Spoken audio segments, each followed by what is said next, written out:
Hey, what's up, everybody? Live from Willoughby, Ohio. Top of the morning, I say out of habit because I'm usually broadcasting the monologue at 7:15 a.m., but special pop-up show. Tito Round Trippers here. Guards Up celebrating 60 days and the minimum amount of followers. Congratulations. All right. With a pop-up baseball special. Red Hot Scott over here. Thank you. And right at this moment, I believe he believes, so it's Nick New Name over here to my right.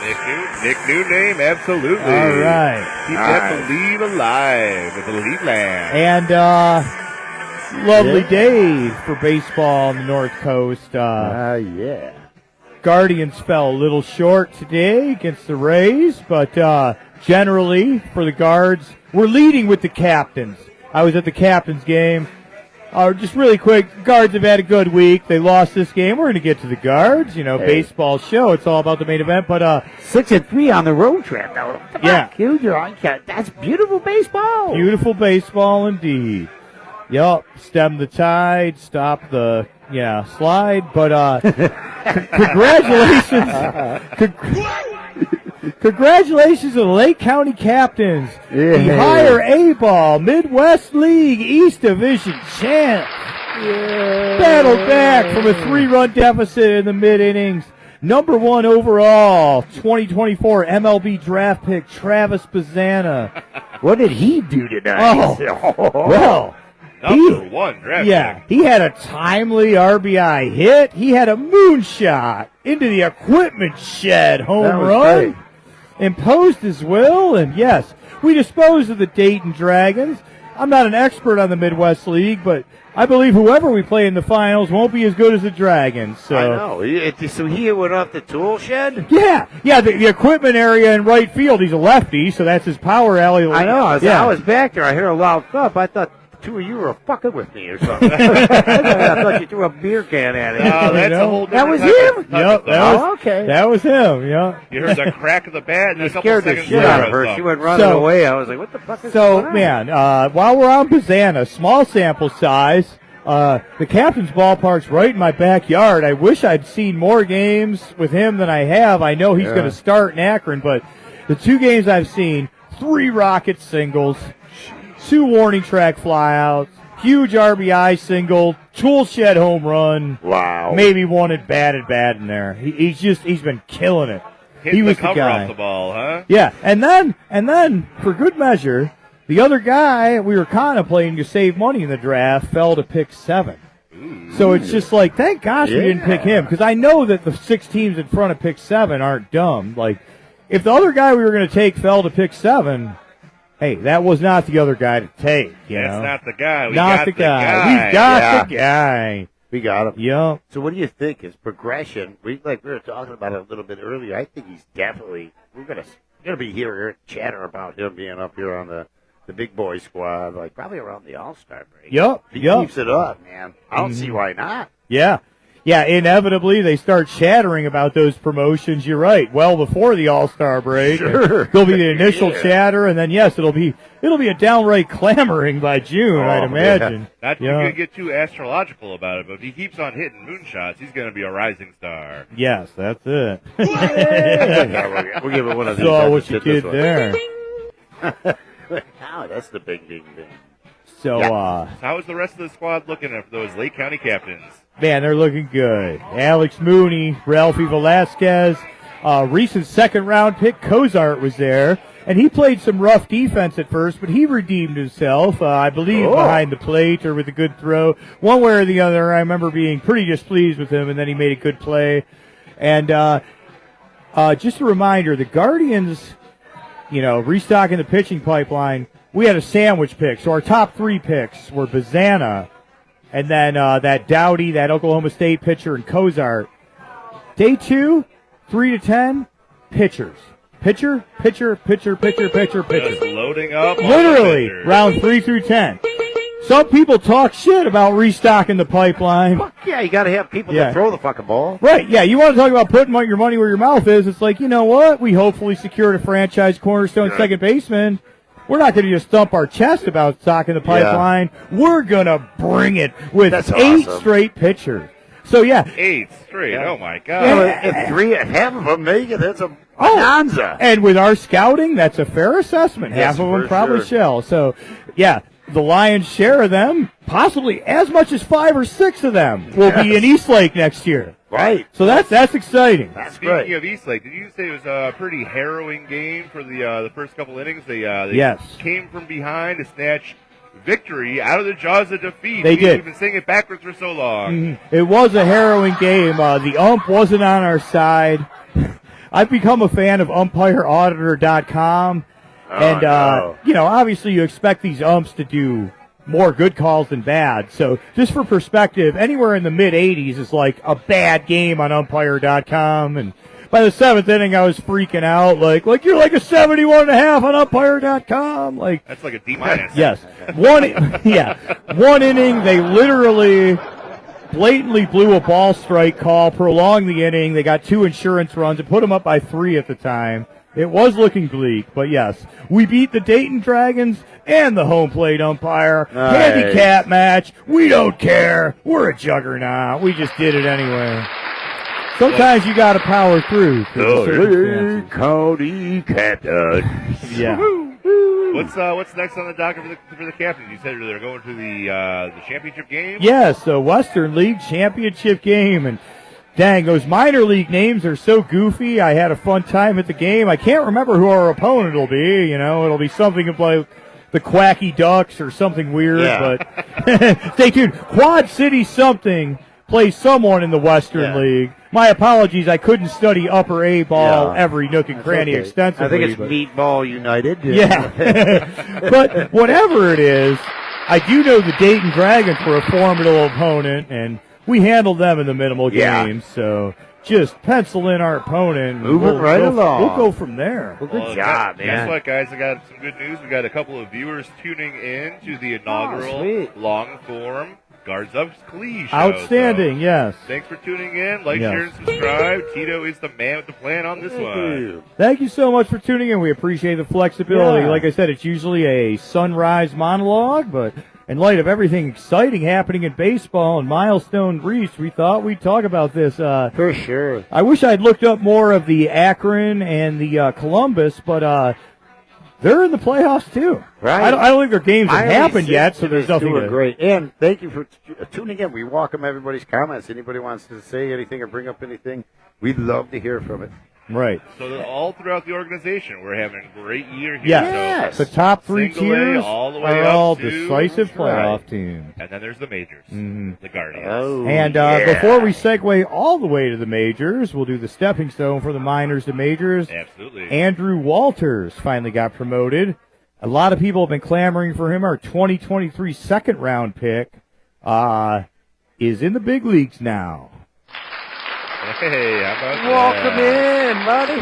The Armed Guards, one of the fun nicknames for our bullpen, has been working hard, but sadly they're quite overworked. And Yes. we're hoping that Walters will offer some key reinforcements, along with hopefully our starters providing Chew up a a bit few more innings length. for us. Get some outs. That's Yep. what we need, some outs. And what do you think about the rotation? I've done a lot of talk about where we're going to go with this rotation headed into the postseason. What the fuck do you think is going to happen? Well, I guess on pure pedigree, it's Bibby, game 1. For sure. And then Boyd's been hot. I haven't had time to look into Lively's injury. I hope he's okay. He had the contusion and he landed kind of weird a couple days ago. That's tough. And then Cobb should be returning to us. I think he'll be the 3 starter. Okay. Like, he impressed us in a small sample. So we've got Williams, we got Bibby, Boyd, Cobb.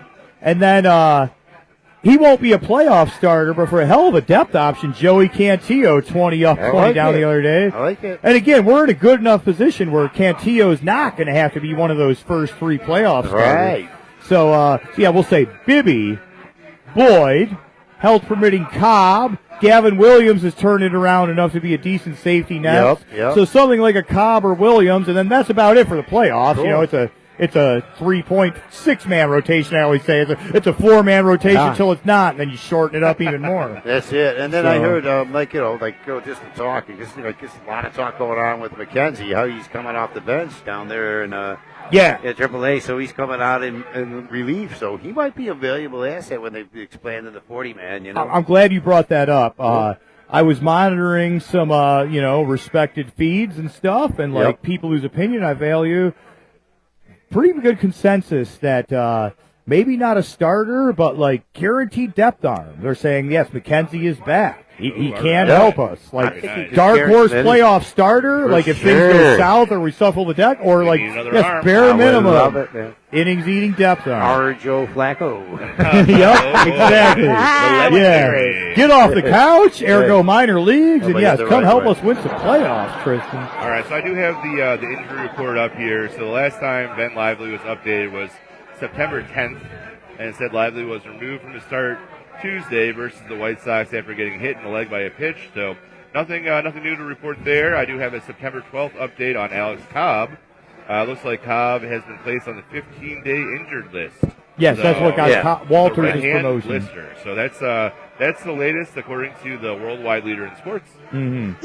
And that's good. I don't want to 100% speak to it, but I want to say that's good news. There hasn't been an update on Lively. Because they were cautiously optimistic on Lively, so I figured any update would be doom and gloom. Right, if there hasn't been an update left, the ball hit him in the leg, you're a pitcher, figure out how to plant the leg and keep throwing the ball. We're changing up his KY jelly. Yeah. No news is good news in that respect. Yeah, he seems like a tough guy. But, like I said, with Cantillo pitching those 20 perfect innings, and Gavin Williams finally, showing some signs that, it'll be okay. We think Lively will be available, but even if he isn't, we have some other things we could plug in there. It was weird.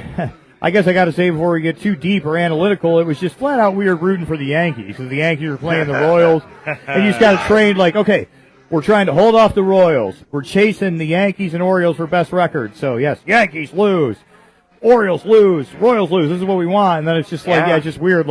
Shout out to the Yankees. I'm glad they won. But yes, when they're playing the Royals and we're in a division race, sometimes it be like that. That's the way it works, man. So as it shakes down now, magic number 12, because we didn't win, and I can't speak to if the Royals lost. So if we were lucky and the Royals lost, they didn't look it up. It's 11, but magic number's 12. Yep. Whether it's 12 or 11, that's a good magic number to have for this. That's for the division. This date that's on the calendar. That's for the division. The magic number is 7 just to get in, but 12 gets you our division. So that's what we want. Now here's the standings update here. Guardians 84 wins, Yankees 85. We're just one game behind in the overall lead for the American League. But in the AL Central, Guardians are 4 games up on the Royals and 5.5 up on the Twins. We're looking like we're in a pretty good shape. People were crunching some numbers on the main Guardians fan page, and stats geek that I am, I couldn't help but be interested. And it was something like a couple scenarios, as far as paths in, Guardians go 7-7, the Royals would have to go something like 12-3, overtake us. Even if we totally collapse, heaven forbid, whatever, we go 2-13. The Royals would still have to go 500, and again, we're not going to go 2-13. So long story short, once you start actually walking down the road of the scenarios, we're not getting over cocky, nothing is locked in, we're not popping champagne, but we're doing good. We're putting it on ice. Yeah, putting it on ice, exactly. There we go. Yes, don't open it, but chill it. Yeah, that's right. What was that graphic that we saw just a couple minutes ago during the game? That there was a time about 1 week ago where we were actually tied for the lead in the AL Central. Yeah, they did a graph on the division win probability, and then there was just the alarming blue dot because us and the Royals are both blue, so we were the red dot and the Royals were the blue dot. But yes, that blue dot passing us for all of 0.31 of a second, and then us resetting the momentum. Yeah, we got him, man. And beefing it back up. Yeah. So I said on air a couple weeks ago with the Twins when the Twins were on our ass, and then we salvaged that series. Yeah, it's we withstood the Twins' best shot, and I'm I'm going to say the same thing about the Royals. We like, did. I think we withstood their best shot. Like the frantic run from our cushy lead to like passing us for a second. Like, yeah, I think that was as bad as it got from, whatever. I was getting a little collapse frantic point there or- for a while. Oh, sure. How can't you? Yeah. You go from a 9-game lead to a never lead in 2.5 weeks. That's not great. 1 bar, that's okay. 1 bar, plenty of time. Mm-hmm. 1 bar and a dream. Thank you, sound technician. All right. Yeah, and then the rest of that road trip after they came here, and then they kind of they just went on a 7-game skid, and that was just so beneficial to us. And we got we regrouped, and then we picked it up, and I was just impressed. I know it was the White Sox or whatever, but 6-3 off that road trip. Pretty impressive. I was they getting a little took up worried with the about the White Dodgers. Sox. Yeah, well, me We were letting them too. score a couple of runs. Because I they was had like, 5 oh my victories God. at that point against us. Yeah, classic track game. I was like, oh, no. It's like, hey, don't bleep the bed. And, it's a tough pep talk in the clubhouse when you're playing the White Sox. It's like, don't take them lightly, and then everyone starts giggling, but they lose 6 games a week. It's like, well, I know, but don't take them lightly somehow. I just want to hear your thoughts with the White Sox along on that. What the F is up with Grady Sizemore going on in there? What do you think about this? Yeah, man. It's funny because, there were people who, still reminisce about Sizemore in Cleveland. They're like, congratulations, Grady. But, how helpless. They're 33 and 113. Right. Yeah, they haven't even gotten a spark since they replaced them. So, yes, no, there's no happy ending here. They're just going to summarily dismiss overflowing outhouse. Yeah. 114 losses for the White Sox now. Jeez, oh, man. That's got to be setting some sort of a record. Yeah, they're right there. The 62 Mets were 40 and 120. And I haven't done the exact math, but the White Sox, they're right on that path. Whether they're a loss on or a loss off, they're right on that path. And even if they're a loss off that path, the smart money's on them, fucking up so bad that they'll Do you remember Grady back in when he was in his Cleveland era? I seen the other day his players were wearing shirts with him when he had his Cleveland uniform on, much respect. He had Grady's ladies. Grady's ladies. Oh, yeah. And shit, right. There's a talent. I kind of I compare him. I don't know what it's like. Kind of think of him as someone like Eric Metcalf for the Cleveland Browns. This is a guy who could have been something, but I don't think he was ever used right or something. Right, and it was just a brief prime. Yeah, whatever happened, Yeah. he was sensation for a couple seasons, and then, He got his ladies. Them women's. Them women's. Yeah. Grady Sizemore kind of reminds me sidetrack. of Billy Bean. Back in the day, he said there's 3 things that you're looking for in an offensive player. Hitting, obviously, hitting for power and speed. It's very rare to get a combination of all 3 of those in a very high regard. Sure. Grady Sizemore seemed to have all 3. Would you guys agree with that? He did, yeah. I think He was an enticing 5-tool guy in his prime, and just as you said, it was a short injuries prime. held him back, What's Getting hung over and hanging with his Grady's ladies. No shortage of temptation when you're taking the town by storm. Hey. Who else but Quagmire? I mean Sizemore. Now you're stuck with the Chicago White Sox. You guys educate me up on this a little bit. So Grady Sizemore, is he the coach over there now? He's the manager. They dismissed their manager. Yep. And the team wanted to, whatever the hell happened. Grady got Whiston. They're trying to It's almost like he's holding the fort down. I don't think they're going to make him the manager, but if they do, they do. It's almost like a Jeff Saturday approach where he came in, coached the team, got 1 victory. Everyone's like, "Whoa! I guess this guy who knows nothing about management." Well, that is a good analogy because with 15 to 16 games left, I project him to get about 1 victory. So that's good to compare him to Saturday. Look, I don't want to pile on the White playing Sox. the Guardians again. Well, no, never mind. We have time. We can. But no, seriously, the White Sox.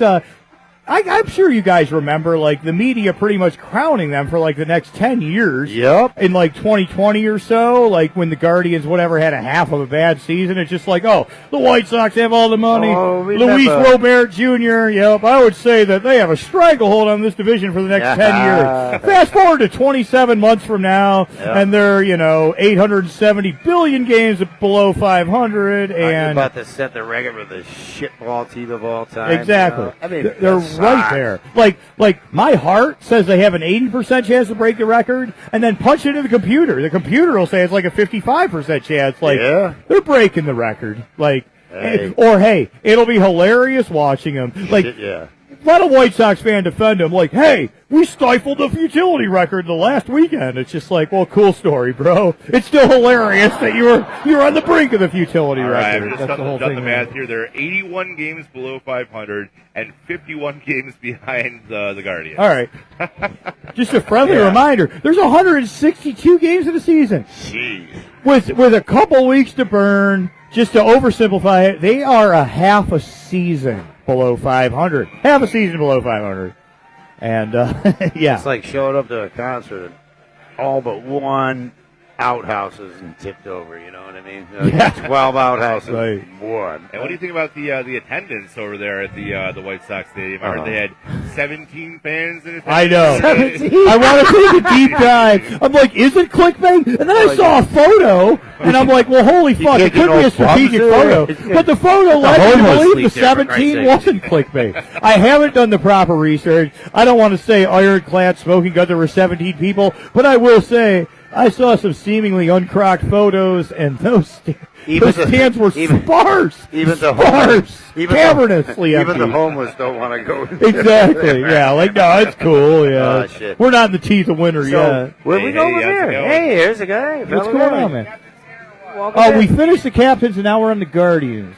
Yeah. Yeah, you want to talk about some Guardians? Yeah, we've been doing good. We're trying to clinch the division. Here you go. Jump on in. Jump on in for a minute. Yeah. Yeah, you'll hear us. We'll hear you. Yeah, basically, that right by your ears. Yeah. And then we got to put this mouthpiece right by your mouth, and then welcome. Right. This is Tito. I'm Scotty. How you doing? How you doing? Hey, what's your name? Nick. Nick. Yeah, all right. pleasure, brother. All You right. guys doing good? Yeah. We were just discussing the Guardians. We're laughing at the White Sox and everything. What do you think the yeah. Guardians' chances are coming in? We think they're going to win the division, and then we're going to hit the playoffs, and we're just about to jump there, so maybe can join in there. What do you think our chances are coming in? Yeah, we're looking really, really good here. I think that we're gonna make it to the playoffs, and we're gonna look good. We're gonna say it good. For sure. Yeah. I think we got the division, but it's like, I think we got the division, and then, we were talking about any comments you got, or anything you can think about the team, how it looks?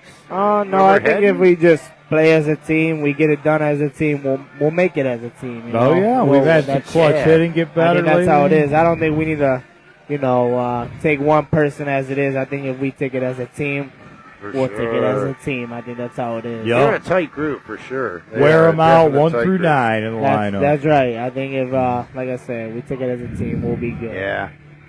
So what do you think about some of the pitching or any of the hitting? Any comments or anything you got to think or say? I think if we get the hits, I think that we'll be good. I think Manzardo's been hitting a lot better his second time up. Yeah. And Noel showed some good power. We got some good hitters going in the right direction here.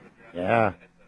So they're playing heads-up ball. They're running the bases well. Manufacturing. They're pumping and pushing. They're like, they push a team and they distract a lot of the other team's defense and strategy. I like all that. I like playing ball like that. Right. As long as we stay ahead, I think that we'll finish ahead. Yeah, and they work a lot of the pitchers too. Smacking balls around. You get them deep in the counts. I'm thinking with head and then like the coaching. That's the thing that surprised me the most this year. Is how Boat really came in there. He just kind of like transitioned.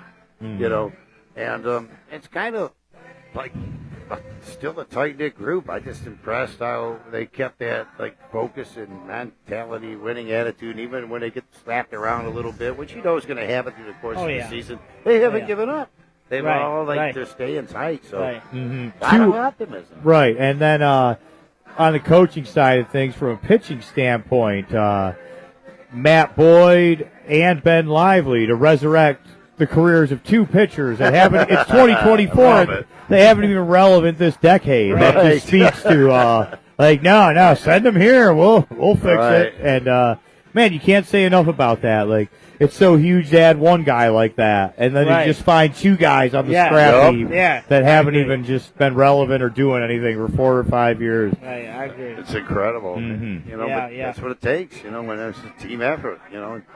Get the out, score the runs. It's kind of that simple. Right. And then it seems like, our hitting approach is a fine-tuned situation. I think Chris Valleca's finally found a nice balance. Like, He has. we were too contact oriented, and then he was pushing power early in the season, and that was working good. We were getting extra base hits and slugging, and then a couple of guys weren't really utilizing their speed or were swinging for power too much. And now it's trended back towards contact, and we're getting more into that like hit run contact, drive people in, pressure on people. So I agree. For sure. That's a good outlier there too. Right. I agree. Yeah. Hopefully chase that 1 seed. Avoid Houston, because once you have the 1 seed, you play the 4 or 5.